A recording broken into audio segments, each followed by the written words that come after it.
Well, good morning. Thanks for coming. As she said, I'm Marty Donovan. I own Natural Wellness Corner, and I'm a pharmacist, clinical nutritionist, and herbalist. And my passion is holistic medicine, dealing with underlying causes for problems, not just symptom suppression that unfortunately most of our medical model is programmed to do. And today will be a good example of that. And I'll talk about that. But really the bottom line is causing yourself to be knocked out, like taking a sleeping pill, is not natural for your body, and you don't really sleep well when you do that. So you may be asleep, but you're not really sleeping well repairing. So we'll get into that, but I just want to give you my overview of where my focus is so you understand my point of view, that this is really my passion on doing this. So again, today we're talking about sleep from a natural perspective. We will be talking about the functions and stages of sleep, the health effects of sleep, the benefits of having good sleep, and the problems when you don't have good sleep, and then some strategies on how can you do sleep well from a natural perspective. So let's talk about the functions and stages of sleep. And this is really important because this is what goes on inside our bodies. This is where we live. This is the way our bodies are designed to have these things going on. So let's start with how important is sleep. Believe it or not, we sleep about 1/3 of our lives. With the average life expectancy in the U.S. For adults being 76 years old for death, we actually sleep about 25 years. However, cats sleep about 2/3 of their lives, so they've got us beat out. And then other animals like koalas and bats actually can sleep up to 22 hours in a day. Newborn babies need about 14 to 17 hours, so it changes over time. Teenagers, about 8 to 10, and then most adults do very well in the 7 to 9 hour range. So one thing you want to do, first of all, is look at sleep from the perspective of what's the big deal about sleep. First of all, what sleep is not. It is not a waste of time. Yes, it's 1/3 of your life, but is it really worth giving up 1/3 of your life to be in bed? It's not just something you do at the end of the day. It's everybody else does it. You know, everything shuts down, and in general, like downtown, that kind of thing. It's not optional, and then it is not something you should sacrifice in the effort to get your hectic lifestyle accommodated. It's not something you want to give up.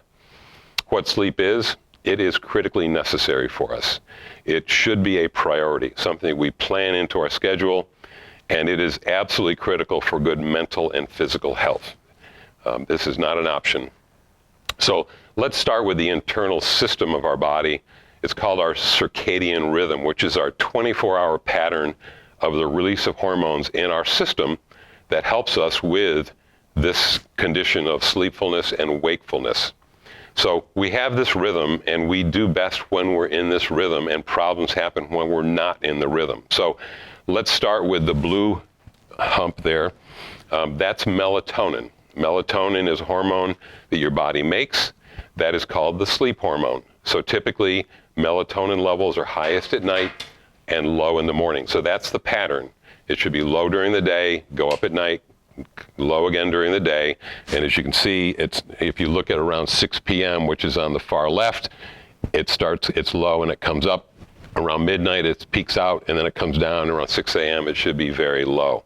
And when that pattern is not there, either it's not as high as it should be, or it's disrupted. It can go up and down instead of up and down. If it's going up and down like this, it'll create problems with your sleep. The other hormone that's really involved in this is called cortisol, and that's the other hump to the right.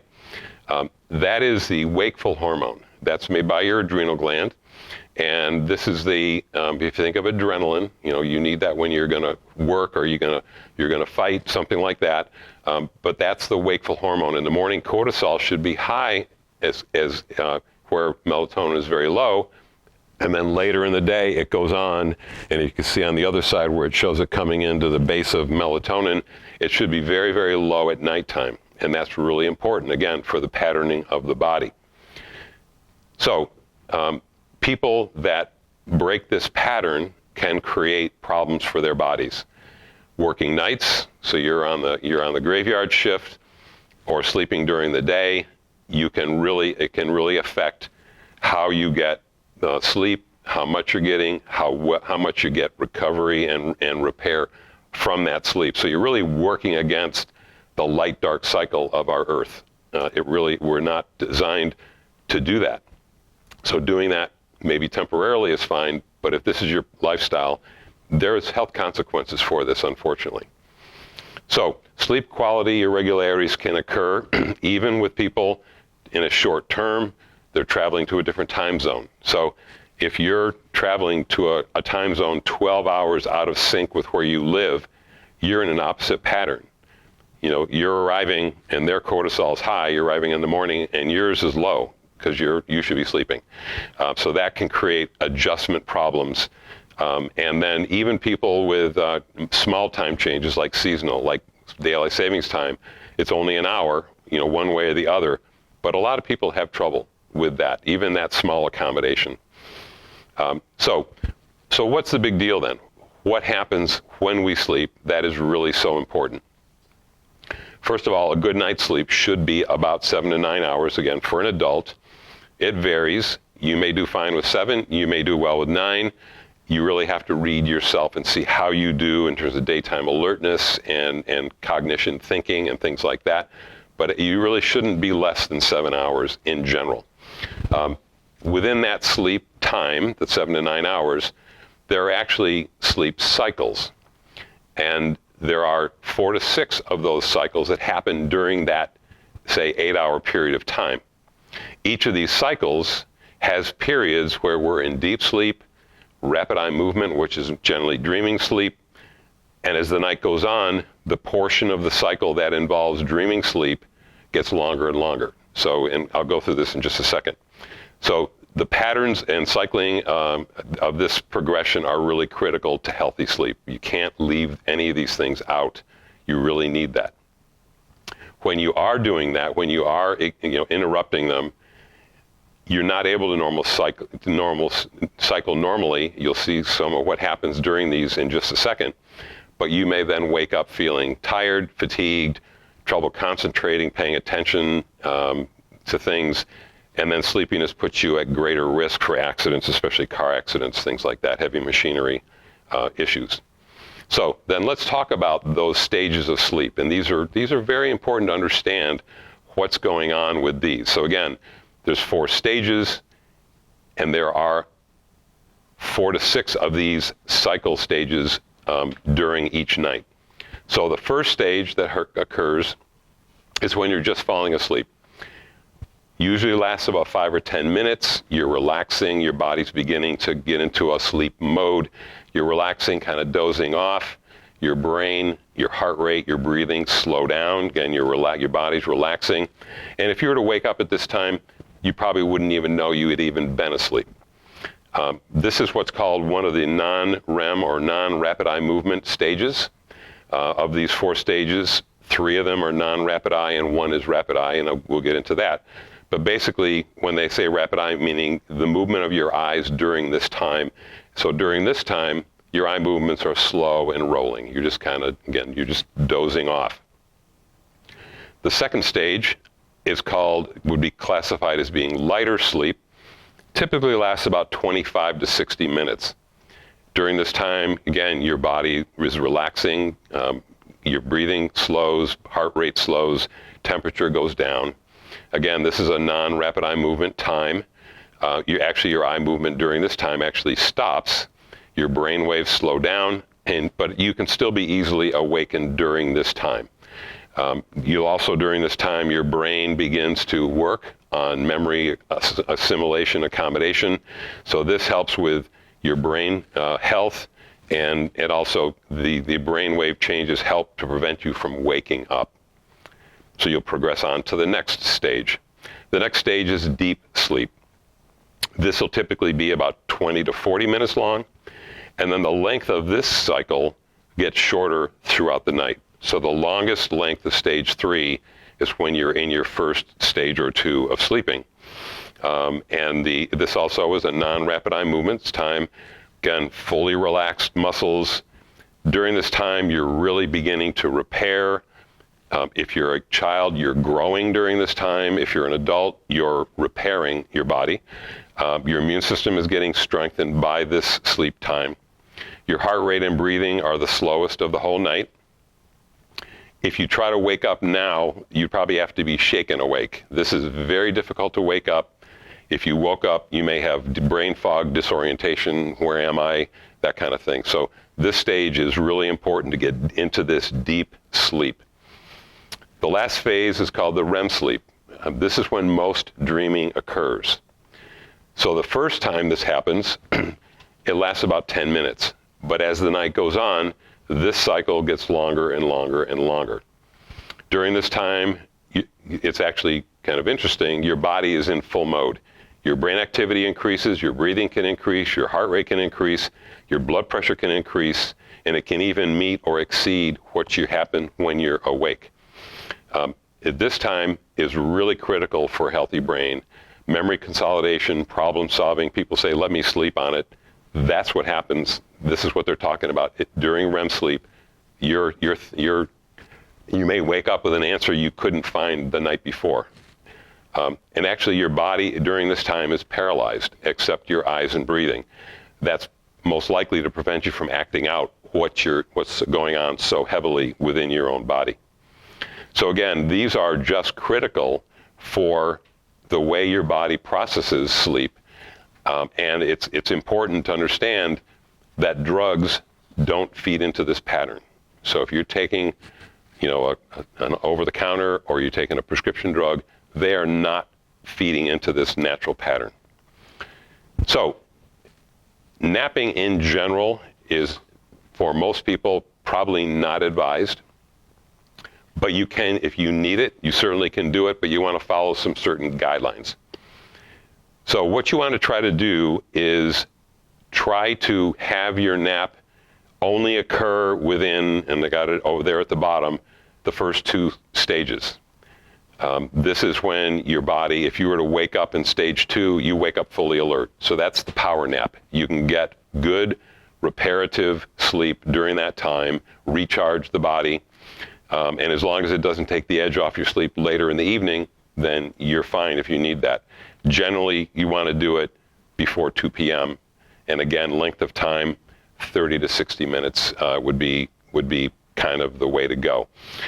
So again, if you sleep longer than that, you're going to get into sleep 3 and 4, and then you're going to wake up and you've lost the benefit of that nap. And you probably are going to, again, take the edge off your sleep that night. So you can use it to your own benefit, but follow these rules and you'll get the most benefit out of it. In fact, when you do it, because these durations of these stages are different for everybody, you have to see, how do I feel when I wake up? If you wake up feeling groggy, then you went too far. So you need to shorten your nap the next time so that you're in, use it to your benefit. So let's define good sleep. Good sleepers are defined as those needing fewer than 15 minutes to fall asleep. So you get in bed and you're relaxing, and usually within 10 to 15 minutes, you're actually asleep. You spend 15 or few minutes awake during the night. You might get up to use the bathroom, you get back in bed, kind of fall right back to sleep, or you wake up, turn over, fall back asleep. And this usually has to happen to be called a good sleeper 5 or more nights a week. So it doesn't have to be perfect, but 5 or more nights a week, you're still considered a good sleeper if you're within those patterns. So getting enough sleep is not just about the total hours you sleep. It's also about the quality of sleep on a regular basis so you feel rested when you wake up. So again, those parts of the cycle, of each sleep cycle, you really need to be getting into those. You might even track your dreaming. The best time to do that is first thing in the morning when you wake up, maybe keep a sleep journal and write down what you dreamt. And then oh, I did dream last night. Dreaming is a good sign. It doesn't mean if you're not dreaming or you're not remembering it that you're in trouble. To be honest with you, for me, I've always had good sleep. I've always been blessed with good sleep. And I thought I slept well, but I couldn't remember my dreams. I'd wake up knowing I had dreamt, but I couldn't remember the substance of it. Then I started using CBD as maintenance when it came out 4 years ago. I liked what it does to the body in terms of it helps to balance the body, and I like taking nutritional supplements to balance the body. So I started taking CBD. I'm dreaming a lot, and I'm remembering it now when I wake up. So although I still sleep well, I must be sleeping better because I'm remembering my dreams. I'm not sure, but so kind of keep track of that. It's funny how if you don't write it down, you wake up, now, what was that dream? And it kind of like trying to grab smoke. You just can't put your hand on it. So if you want to keep track of it, first thing you wake up was the best time to record that. So here's some myths about sleep. Myths and facts. Myth number one, your body adjusts and adapts to lack of sleep. Fact, you may get used to feeling sleepy, but lack of sleep takes a significant toll on your health. And we'll talk about some of those in a little while. So you may say, well, I don't really need that sleep, and I can bully through this. Well, you may do that for a while, but there's long-term consequences for that. Myth number two, men and women have equal risk of insomnia. The fact actually is that women are 40% higher in terms of risk of insomnia in their life. Myth number three, acting out dreams is normal, like you see on TV. The fact is actually acting out dream can be a symptom of a sleep disorder, REM sleep behavior disorder, and that's actually a risk for Parkinson's disease. So if you are sleepwalking, if you are acting out when you're dreaming, then that can be something you want to talk to your doctor about. And then myth number four, snoring is harmless. The fact is that chronic snoring can drastically lower your quality of sleep.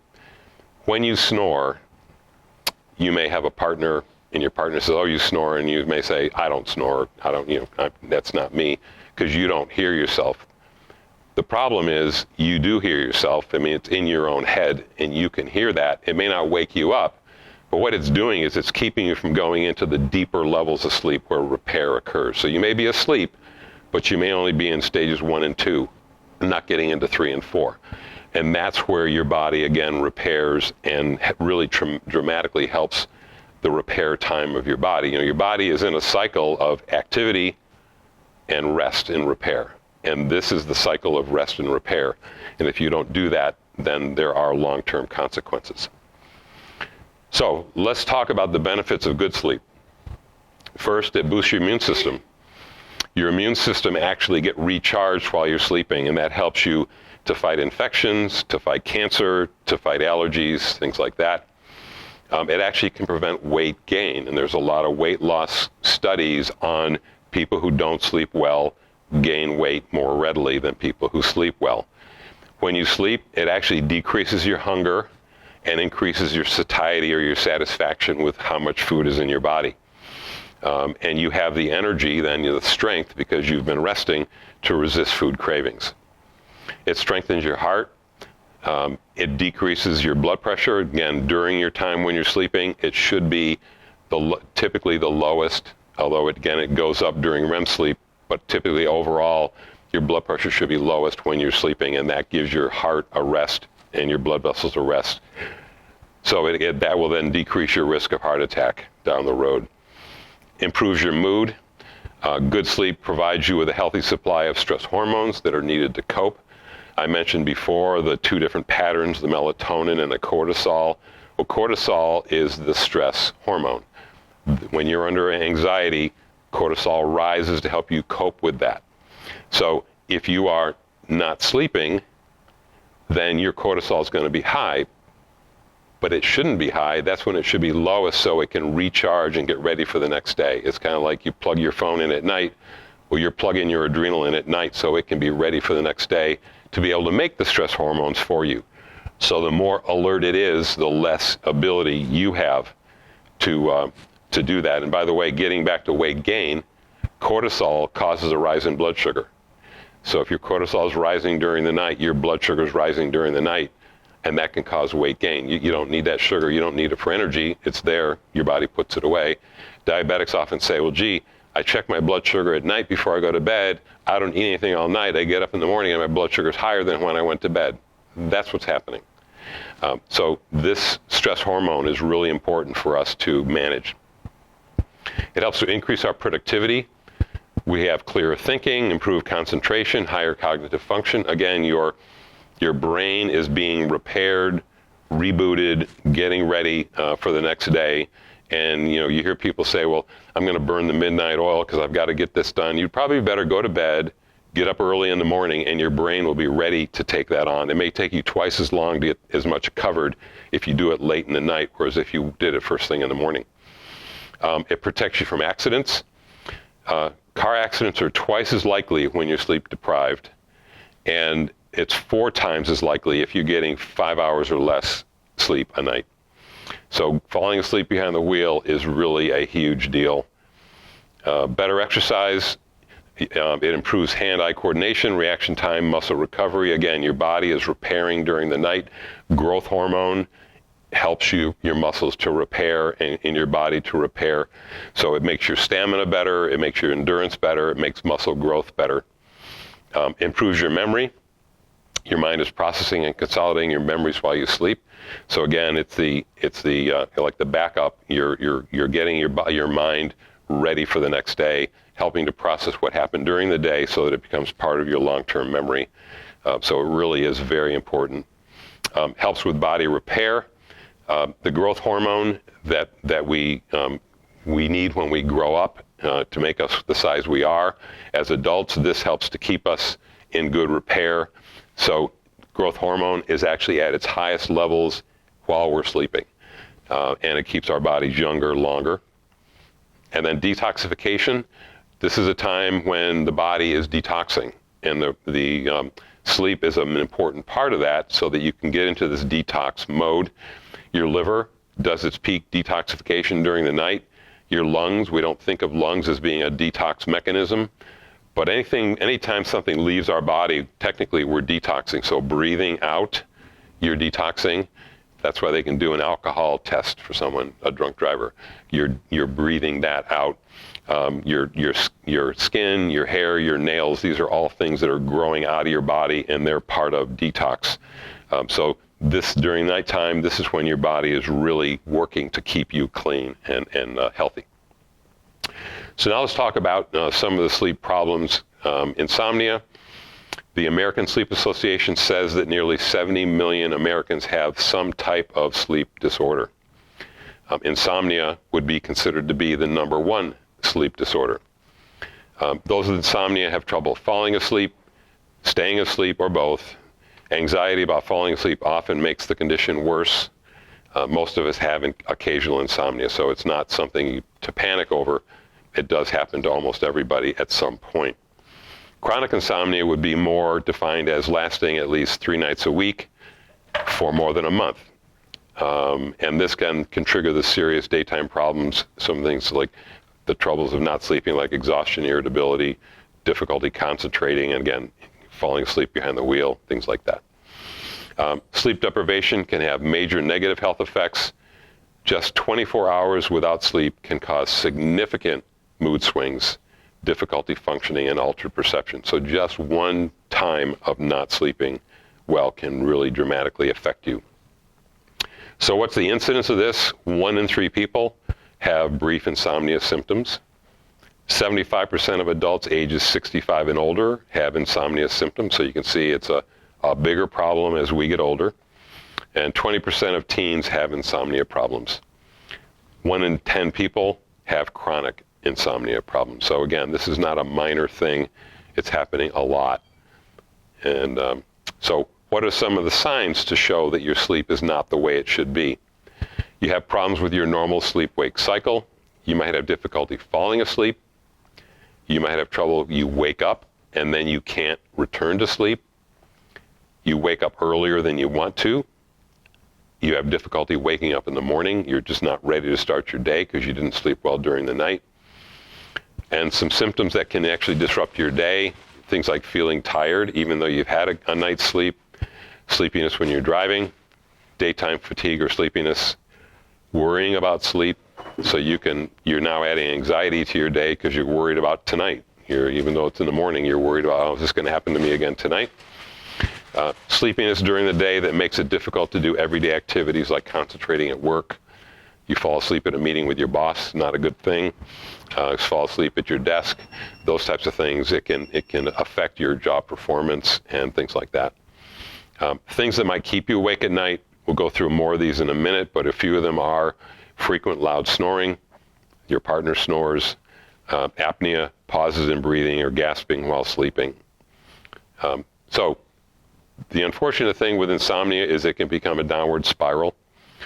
You have unhelpful thinking, meaning you're worried, I know if I don't sleep, I'm not going to feel well tomorrow. Is this going to happen to me again? These types of things.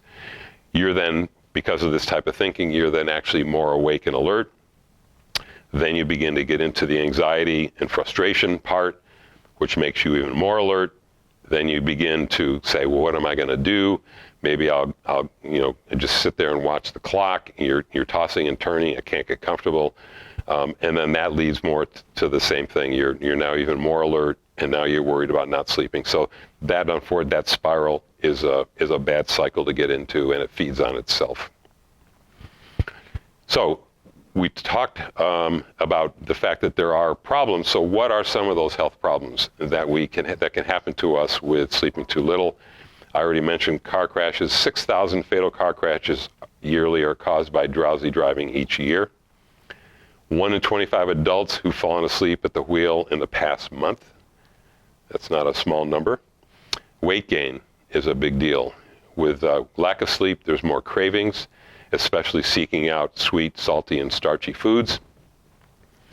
You tend to have higher levels of the hormones that regulate your hunger. You have more of the hormone that drives hunger, called ghrelin, and less of the hormone that turns off your hunger, called leptin. And then 50% higher risk of obesity if you get less than 5 hours of sleep at night. Some of the health issues, there's less activity of your immune cells during this time, called natural killer cells, so your immune system is not on full track. There's a 36% increased risk of colorectal cancer and 3 times the risk of developing type 2 diabetes. Increased risk of high blood pressure, a 48% increased chance of developing heart disease, and you're 3 times more likely to catch a cold. And I would say COVID is in there as well. A 33% increased risk of dementia. The brain really needs sleep when it comes to especially getting older, dementia, Alzheimer's. Lack of sleep is a high risk for developing Alzheimer's. Greater risk for depression, irritability, anxiety, forgetfulness, fuzzy thinking.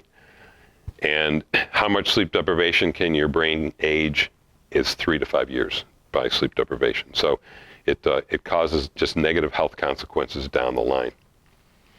So what are the causes? Some of the causes, we went through a couple of them, but this is much more extensive. There are things called parasomnias, they're things like sleepwalking, night terrors, sleep paralysis.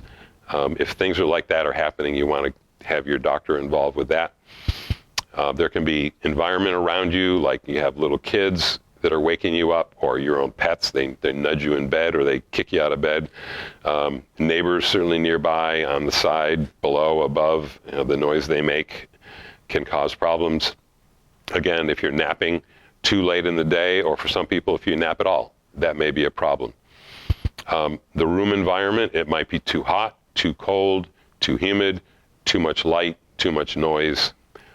Snoring, apnea. Apnea is where you stop breathing and you need to kick in. And usually the progression is you snore for a while, and over time, if that doesn't resolve, then apnea begins to kick in. And then COPD, which is chronic obstructive pulmonary disease, but that would be things like asthma, bronchitis. So you're having breathing problems and you really can't get enough oxygen to sleep well. If you have any kind of pain going on, that's a provoker. It wakes you up or keeps you from getting to sleep. Inflammation usually goes hand in hand with that. And then another condition called restless legs, and we'll talk about that more in just a minute. GERD, digestive problems, heartburn, lay down at night and you're getting burning in your throat, so that can wake you up. Being overweight has been shown to decrease sleep quality. Worry issues like anxiety, depression, nightmares. Again, when that happens, you're getting the high level of cortisol, which is contrary to melatonin. So when cortisol rises, melatonin goes down. And that's unfortunately the mechanism that's involved with that. So the more anxiety and worry going on at nighttime, the less quality of sleep you'll have. Any kind of stimulant, nicotine, smoking, alcohol, caffeine stimulant, coffee, tea, soft drinks, power drinks, chocolate, any hormone problem, women's night sweats, pregnancy, things like that can wake you up. Quality of your sleeping environment, uncomfortable or poor quality mattress or pillow. If you think about you sleep a third of your life on your mattress, it would be a good idea to have a good one and a good pillow. Invest in that. Not allowing enough time to sleep. You really need to schedule the time to sleep. You can't just kind of, find time at the end of the night to do it. It's really best to program in exactly the right time for you to sleep, to get enough time to sleep. Not completing tasks before bed. Our mind wants to sort things out, and if we haven't resolved those before bed, then we worry about those during the night. You've got something going on, an uncompleted task that you haven't bothered to work your way through it, and now you're going to do that while you're sleeping or not sleeping.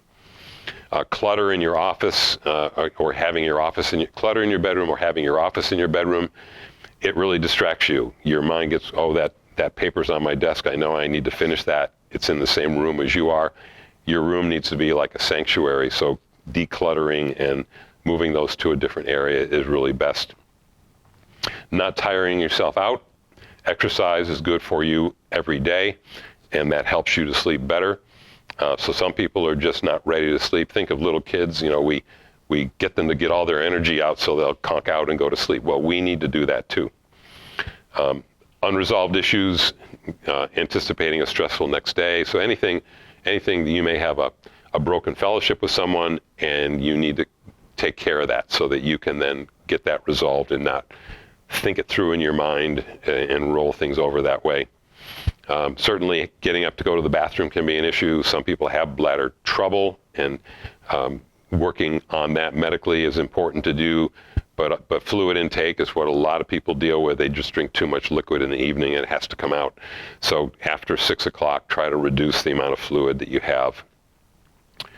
Being hungry or thirsty, I mentioned before that hunger raises your cortisol level. So if you're going to bed and you're hungry, then your cortisol may rise, and we'll talk about that a little bit later. Or being thirsty. Your body's not satisfied in it, just telling you that. Again, getting into the shift issue, daylight savings time, traveling to work zones or to time zones that are out of your shift, or working permanently in a bad situation can definitely cause problems with your sleeping. Not keeping a regular sleep schedule. Your body likes a regular schedule. Again, lack of exercise or exercising too late in the day.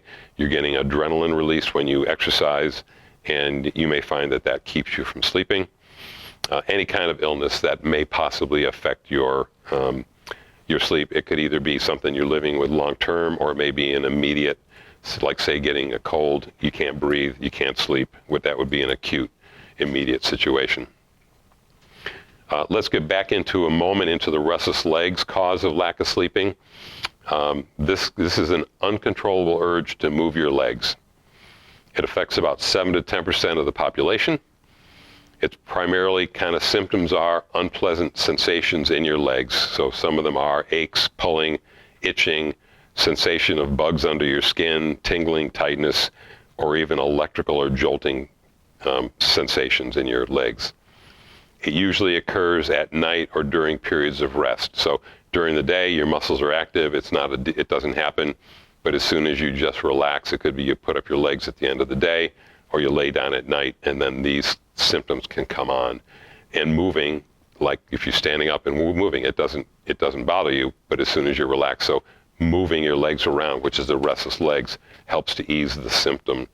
You can even be kicking and twitching during your sleep with this stuff going on. And we'll talk about natural supplement for that when we get to the end. Some drugs can actually cause insomnia. Common drugs that people take, first would be antidepressants, like they call them SSRIs, selective serotonin reuptake inhibitors. Examples would be Prozac and Zoloft. So again, just a side effect of taking the medication. So if you're on a medication like that and getting insomnia, talk to your doctor about about shifting maybe to a different option. Dopamine agonists, these are things that help with like Parkinson's disease. They, again, side effect of those can be insomnia. Stimulants, whether they're used for narcolepsy, is where you just fall asleep, kind of weirdly during the day. You have no control over it. Or stimulants are also used for ADD, ADHD, but Adderall is one example of that. They can cause stimulation and nighttime sleeplessness. Anticonvulsants, like some of the epilepsy drugs, can do that. Cold medicine, decongestants like Sudafed are stimulants. They're like taking caffeine. So if you're using that, you do not want to take them later in the day. Steroid drugs like prednisone, again, disrupt sleep cycle. Beta blockers, which are used for heart or blood pressure, metoprolol, atenolol, or a couple of those. Side effect is insomnia. Stimulants like theophylline, albuterol, these are used for lung, asthma type issues. They are stimulants like adrenaline, epinephrine, and they wake you up. Nicotine replacement, I mentioned already about smoking, but there's also patches, gums, and things where you're putting nicotine in your body that way, and that still will cause stimulation and lack of sleep. And then if you're on thyroid medicine by your doctor, you don't have to worry about this if you're not on it, but if you are on thyroid medication by your doctor and you're not sleeping, you might want to get them to check your thyroid level. They do blood work for that to see if have you on too high a dose. Essentially, thyroid is like your metabolism, and if you're taking too much, you're revved up, and that would be one thing to look for as a possible cause. There are drugs that are used medically for insomnia. First of all, how effective are these? This is a medical opinion. This is from the medical journals. This is not some, fringe thing. They say studies show that sleeping pills are not very helpful in promoting a good night's rest. Most people who take sleep aids fall asleep only about 8 to 20 minutes faster than those without medicine, and on average you might only get an additional 35 minutes of sleep. So the amount of sleep it gives you, and then there's negatives that we'll get into, are really not a good idea. Generally, these are should be considered short-term use. Unfortunately, in medicine, it's unusual how many drugs, it's unfortunate, how many drugs that are short-term use are just used long-term. They're meant to be short-term. Well, I'm still not sleeping well. Okay, then just stay on it. The doctors ignore the short-term use issue. They just keep people on it for a long time. These, again, do not produce that healthy sleep cycle that I went through, those 4 different stages. They do not feed into that and make that normal. So what kind of drugs are there? Actually, let's talk about side effects. 8 out of 10 people have hangover the next day, things like drowsiness, muddled thinking, dizziness, balance problems. They can interfere with driving, working, normal activities. Dependency, if you stop them, your insomnia may become worse than it was before. That's also known as rebound insomnia. Now, you could possibly be talking about a true addiction. Drugs like Ambien, which are a controlled substance, they're a prescription, but they're also a controlled substance and are addictive by nature. So drugs like that, you can get rebound insomnia, but even things like over-the-counter Benadryl, diphenhydramine, Sominex, those drugs, when you're taking them regularly, your brain get used to having that stimulation there or that satisfaction there, and now you're sleeping fine. You try stopping it, and your insomnia is now worse than it was before. It takes time to get over that, so they can create a dependency. The variety are over-the-counter. You have diphenhydramine, and then the prescription ones such as Ambien, Halcion, Lunesta, Razaram, and Sonata. And then here are the side effect list, and this is a short version of that list. It could be as long as your arm. First of all, sleepwalking, sleep eating, and sleep driving. That's especially with Ambien. So I've had people, when I owned my drugstore, a guy came in and said, I cleaned up my kitchen after I went to bed, came down in the morning, there were dirty dishes all over the place. I had gotten up during the night, cooked a whole meal, went back to bed, and I didn't even remember I did it. So it's really, and people driving when they're asleep, it's really, talk about driving impaired. You can't get any more impaired than that. Other side effects, constipation or diarrhea. Dry mouth or throat, very common. Drowsiness during the day, especially headaches, muscle weakness, digestive issues like gas, heartburn, and nausea, stomach pain or tenderness, mental slowing or inattentiveness, burning, tingling extremities, changes in appetite, balance problems, dizziness. This can be a major issue with falling, especially in the elderly, breaking a hip. So this is not a small issue either. Impairment the next day, memory loss, amnesia. Of all the drugs on this list that I have here, the one that we have access to without a doctor is diphenhydramine, the Benadryl. That's usually that one. They use the name Benadryl when they're using it for allergies, but they'll use Nitol or Sominex, whatever, for the sleeping pill. That is the worst one you can use for brain, and it's a high risk for developing Alzheimer's. So adults, I don't think any adult should ever use diphenhydramine on a long-term basis. If you're using it short-term for allergy, then you're probably okay. But if you're doing it every night to get to sleep, it's really a bad thing to be on. Uncontrollable shaking. And so if you're 65 or older, it is really recommended you avoid all sleep drugs. And this is by the Medical Association that is saying this. So let's talk about the health problems related to too much sleep. We talked about too little sleep.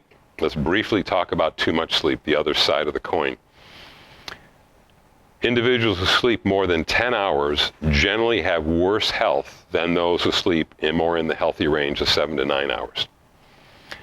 Research shows that sleeping too much could turn out to be just as damaging as sleeping too little. Sleeping more than 8 hours a night increases risk of dying from heart disease by 34%. As people get obese, they're likely to sleep longer, and longer sleepers are more likely to be obese. So there's the downward spiral there of that situation. Too much sleep can raise your blood sugar levels and increase your risk of getting diabetes. Chronic long sleeping can age your brain by 2 years, reduce mental functioning and concentration. People who sleep longer are more likely to die prematurely. And mood is affected in a negative way. Depression increases sleep, but too much sleep increases depression. So again, there's the downward spiral related to both weight and mood when you're dealing with sleep, too much sleep. So what are some of the solutions for sleep? This would be natural approach rather than drug. These are designed to get your body in the correct rhythm, to get the most out of your normal sleep pattern. So first of all, avoiding stimulants, caffeine, nicotine, stimulant medications like cold medicines like Sudafed after noon to 3 p.m. because they're just revving you up. Avoiding heavy exercise after 6 p.m., although that's individual. You're getting a release of things like adrenaline, which is wakeful, and for most people that bothers them.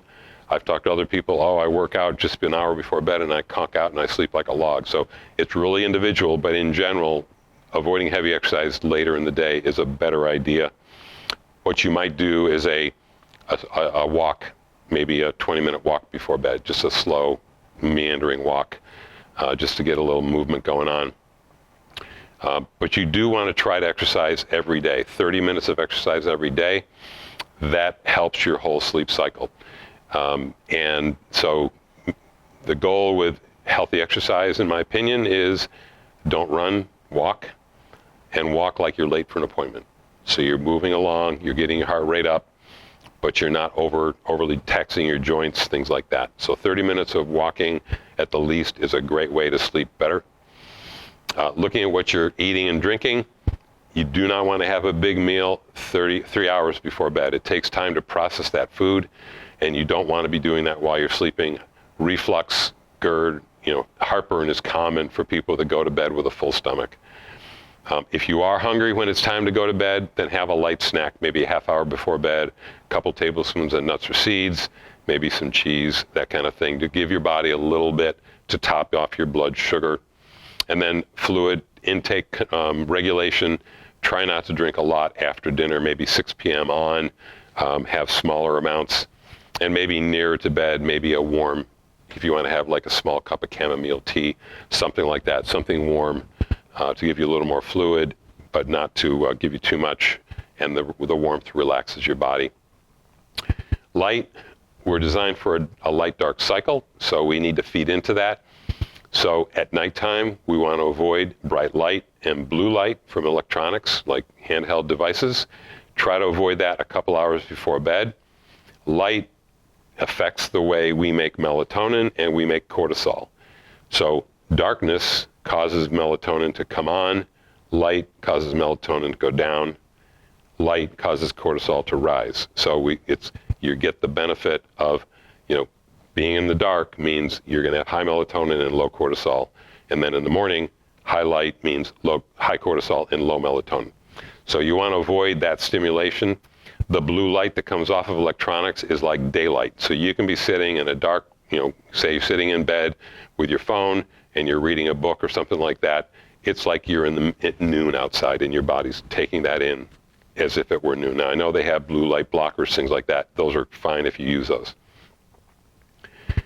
So once you're awake in the morning, then you want to get back into morning mode. So you want to increase your exposure of light to your eyes. So this then turns off the melatonin and again causes the cortisol or alertness to go up. So by increasing light, I mean full spectrum light. So certainly if it's like today, it's light in the morning, raise the shades, get your eyes exposed to sunlight. If it's wintertime, then maybe get some full spectrum bulbs or lights in your house so that you have that full cascade of different spectrums of light to keep you alert. For relaxation, relaxation is best both when you're falling asleep, if you have trouble with that, and when you wake up and have trouble getting back to sleep. So finding things that you can do that will help both of those situations is very supportive of healthy sleep. So you want to develop a relaxation routine. Your body loves patterns. You want to try to develop a system where your body says, okay, we're getting into the sleep mode. I know what you're doing now. You might take a warm bath. We'll talk about aromatherapy. You might put some, lavender in your water, and now you're smelling it. You're making it you turn down the lights. You're getting a whole body experience. Your body says, okay, I know what's going on here. So you find things, it could be bath, it could be light, comfortable music, it could be praying, but you just want to stop brain stimulation. You don't want to watch horror movies before bed and, that kind of thing, or reading. You want to keep it light, try to clear your mind. Things that are not yet done for tomorrow, try to get those out of the way so you're not thinking about those during the night, you're not dwelling on those and trying to resolve problems that would have been better done while you were alert and working at it. Maintaining a regular schedule, set a schedule that allows 7 to 9 hours of sleep. You even put it on your calendar like you had an appointment with your lawyer or something like that. You want to schedule it, guard that time, figure out generally what time do I have to get up to go to work or whatever, and then back it up. What time do I have to go to bed to get into that 7 to 9 hour range, and then guard that. Even maintain that schedule on weekends. Try not to vary it maybe by more than an hour. Your body loves patterns. Me, typically, I said I sleep well. I set my alarm just because I have a business and I want to make sure I'm here, but invariably I wake up 5 minutes before my alarm goes off every morning. Just wake up. So that's what your body loves. Your body loves those patterns, so feeding into that is really important. So again, maintaining that schedule, refrain from naps unless you need it. We've talked about that and how you would make that healthy and do that in a healthy way. Your sleeping environment, generally cool, dark, and quiet, and tidy is what we feel best sleeping. If you need, again, you want to keep it dark, but you may need to get up to go to the bathroom, and you certainly don't want to fall. So using a low-level light, night light, you don't want to have these LED, bright things. Yes, you need to see and clear your way, but even using something like a little Himalayan salt nightlight is that's called chromotherapy, and that's the yellows and oranges and browns are very relaxing to the body. They really help you. That's one of the benefits of Himalayan salt, is that level of spectrum of light coming into your body. If you have no control over light, you might try putting in night blocking shades, things like that. But if you have no control, you could even wear a mask, a light blocking mask, if you have no control over that. Or if you have a spouse who's going to get up at 3 o'clock in the morning to go to work and turns on the lights, and you have your mask on to protect you from that. If your body is cold, you may not sleep well, so sometimes wearing socks, or some people wear a nightcap. We lose a lot of heat through our head. So either one of those two things may help you to sleep better if you do that. Electromagnetic fields are with us everywhere, and some people, they bother their sleep pattern. We keep our cell phones with us, kids especially, they're under their pillow and everything. Your cell phone should be, if it's going to be on, it should be 6 feet from your bed, so you're not dramatically affected by that. Keep electric clocks away from the bed as well. If you use a heating blanket, turn it on to warm the bed and then turn it off before you get in. And then the bed itself, keep it reserved for sleeping and intimacy. It's kind of a single-use time. You don't want to be doing all your work and doing everything else and that kind of stuff. You want to keep that as your safe place to sleep. And then if you do have trouble sleeping, it may be occasional or regular, don't force it. You might get up, do a little bit of, listen to some music, something you can do in darkness, like not reading, but maybe some music, maybe even take another bath, but do some of your meditation things, prayer, some of the things that help you to relax. Oftentimes just thinking about a pleasant situation, a wonderful summer we had with the family and we're at the lake and that kind of, so you think about just non-threatening times, but you do not want to be exposed to light, because again, that'll get in the way. There's another thing from a natural perspective. It's called cognitive behavioral therapy for insomnia. This is a system that helps to guide you through changes in sleep behaviors. It addresses factors like conditioned arousal, identifying and eliminating bad habits, and reducing sleep-related worry. Clinical trials have shown it's actually more effective than medication alone. It's fairly inexpensive because it's meant to be long-term, the effects long-term, without having to go to sessions long-term, and it provides more results because you're reconditioning your body. And it's effective for both adults and adolescents, and it usually requires 4 to 8 visits with a licensed mental health professional, so speaking to your doctor about that. There are some additional resources related to that. There's an app that's developed by the Veterans Affairs National Center for PTSD and Stanford School of Medicine.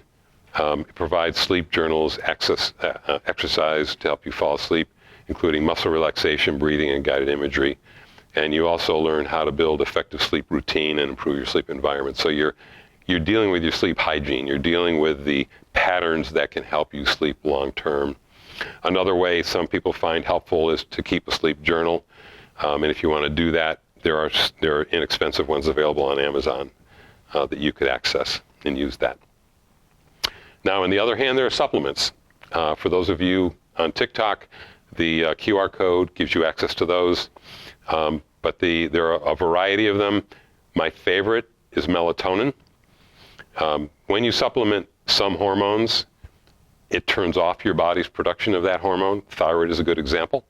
If you take a thyroid drug, over time, you'll be on that for the rest of your life, by the way. And if you go on while you still have some thyroid function, it may be low, but you still have thyroid function, over time, by intaking a hormone, it changes the feedback mechanism in your body, and the thyroid doesn't get stimulated, and it goes to sleep, and it's over. It doesn't work anymore, essentially. That does not happen with melatonin. Melatonin feeds into your sleep cycle and helps you get back to a normal sleep cycle. So this is critical, as I mentioned before, with the high-low cycle. It's really, really important to have that. Melatonin product supplements can help you sleep better. They can help you adjust to a new time zone. In fact, there's some huge, strong studies. It's really kind of the dramatic thing that melatonin can do is help you adjust to a new time zone.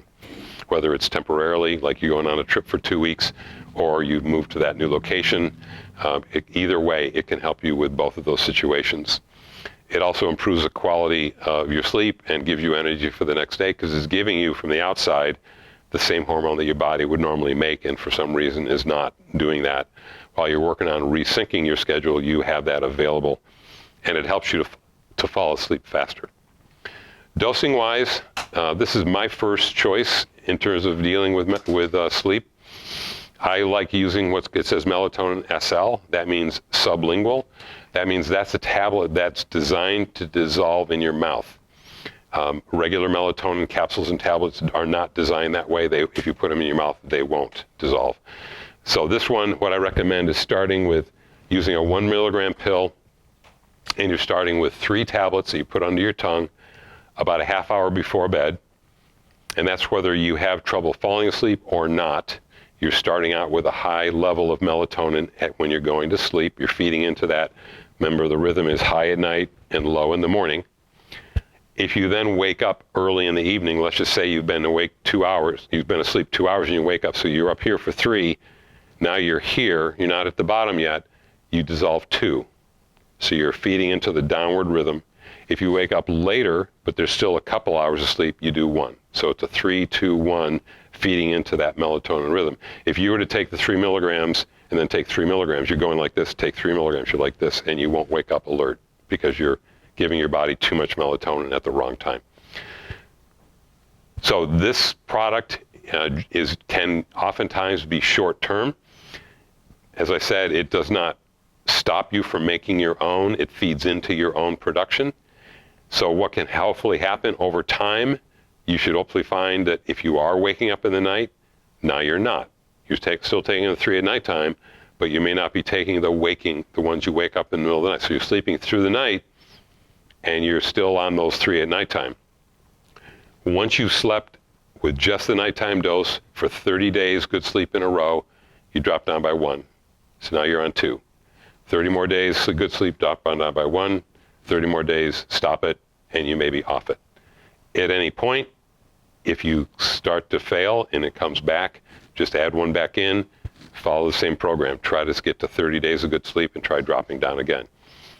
If you need to be on it long term, it is safe to do that. There is no harm in doing that, staying on this long term. It's not addicting. It doesn't create sleep rebound, anything like that. Melatonin is best absorbed by dissolving it under your tongue. That's why I recommend that form. You get much better blood levels and much better effect than when you swallow it. Now, it's important to understand that these are not sleeping pills. It's not a knockout product. It is designed to feed into your normal rhythm that helps your body then produce normal sleep. So these are not knockout drugs. You can get up in the middle of the night and drive without sedation. So it's safe to drive, and it's safe for long-term use. And it's also safe with any prescription. There's no prescription you can't take melatonin with. Next is magnesium. In general terms, magnesium is a relaxant. It's a mineral that promotes muscle relaxation. Not like it's going to knock you out or make you tired. It just helps your muscles to function normally and promotes relaxation. So it helps your body to chill while you're sleeping. This is a great one if you have restless legs syndrome, because oftentimes restless legs is due to a deficiency in magnesium, which is very common in the American diet. All the food processing that goes on, they process magnesium out of a lot of the foods that are grown. So most Americans, I think the number is 80% of Americans are not adequate in magnesium in their body.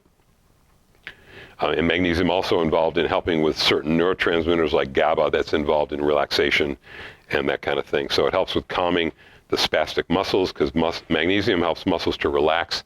Calcium helps muscles to contract. Typical American diet is high in calcium and low in magnesium in comparison to each other. So this is a great way to go. You can try to increase it in your diet. Some magnesium-rich foods are green leafy vegetables, pumpkin seeds, sesame seeds, spirulina, and raw nuts. But again, the typical processed American foods, that's been processed out of those. Supplementally, what I recommend is taking 400 milligrams of magnesium at bedtime. I have a product I like called AminoMag. It's 2 tablets at bedtime, and that would be a great product for general sleep, but more particularly if you have restless legs. Now we get into more the herbal side of things and teas. CBD, kind of a new kid on the block.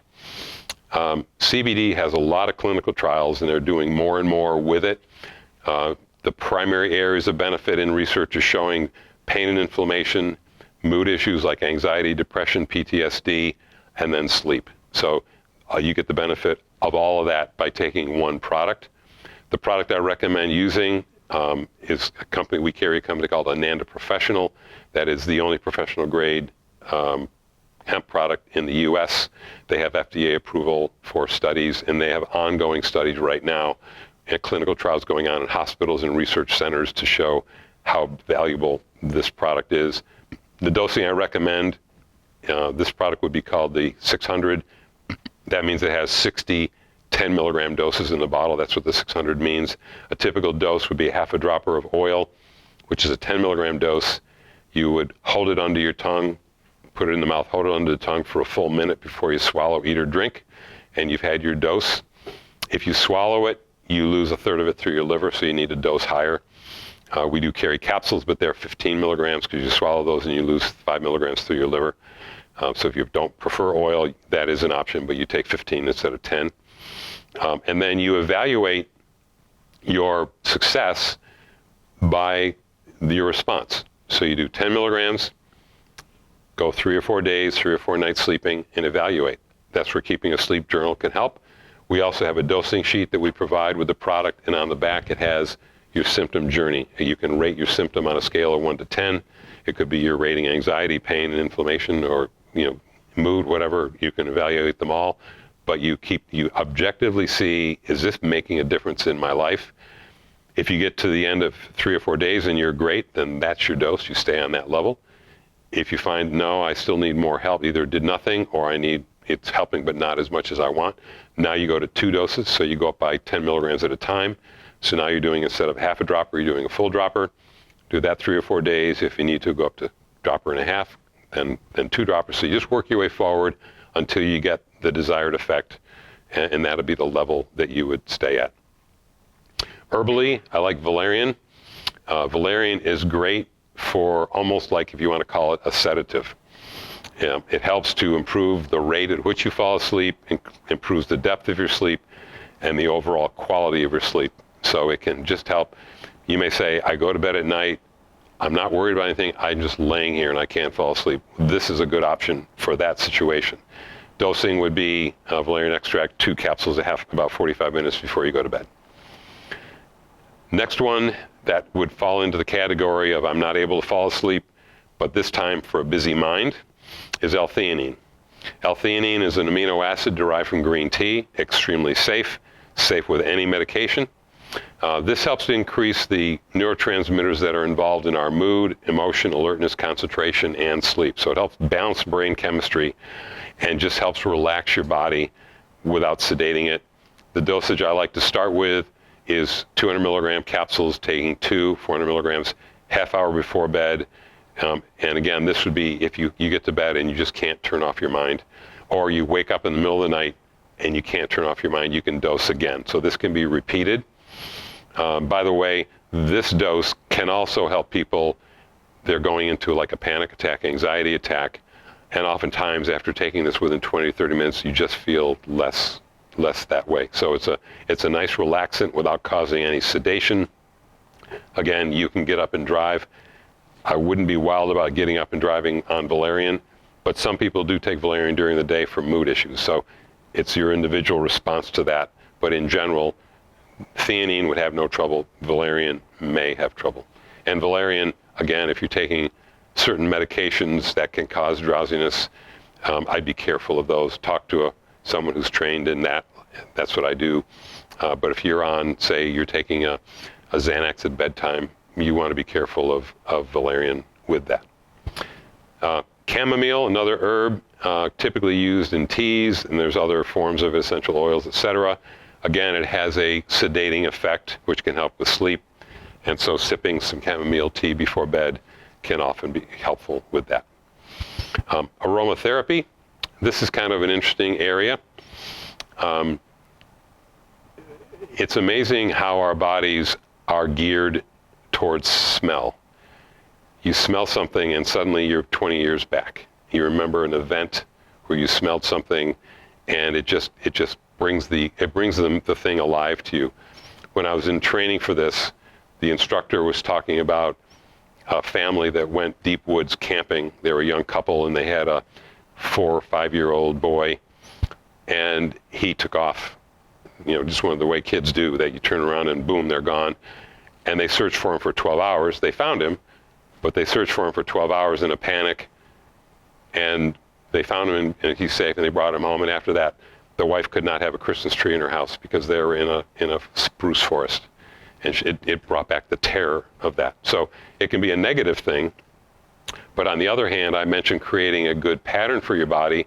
So using something like lavender as part of your body feedback of, this is a relaxing time, I'm having a warm bath, I'm listening to some music, I've got candles lit, things like that, and I'm creating this nighttime experience, and I've got the lavender feeding into that.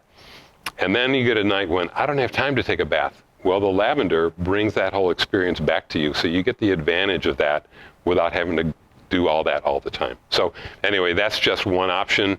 Different ways of using that. There's air diffusers, essential oil diffusers. You could drip it right on your pillowcase if you want to do that. There are bath salts, so that would fit into the taking a bath. There's candles, or you can use, depending on the oil, use a carrier oil and rub it on your skin. So some examples: lavender, chamomile, peppermint, bergamot, sandalwood, marjoram, clary sage, eucalyptus, and valerian. So those are just some of the things that are there. Okay, so getting into the end of this, healthy sleep is something that you really need to work at and guard. Again, it's not a minor issue. It's your health. You're in charge. No one's going to do it for you. You need to take responsibility for it if you've been casual about it. And it can make all the difference in your mental and physical health. It can really be a game changer.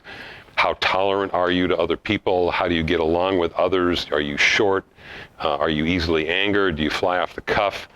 If you're not sleeping, that is more likely to happen. And then here's just a little cartoon. Calvin and Hobbes, I miss them. I wish that was still made. Do you know what day it is? Nope, why? No reason, just curious. I sure like summer vacation. Nothing like a nice nap. I mean, it really, for me, that's Sunday afternoon. I just love just drifting off a little while on a Sunday afternoon. We normally do these talks the second Saturday of each month. We will be taking off July and August, so I hope you enjoy your summer, and we'll get back to you about what we're going to be planning for September. Any questions? Everybody?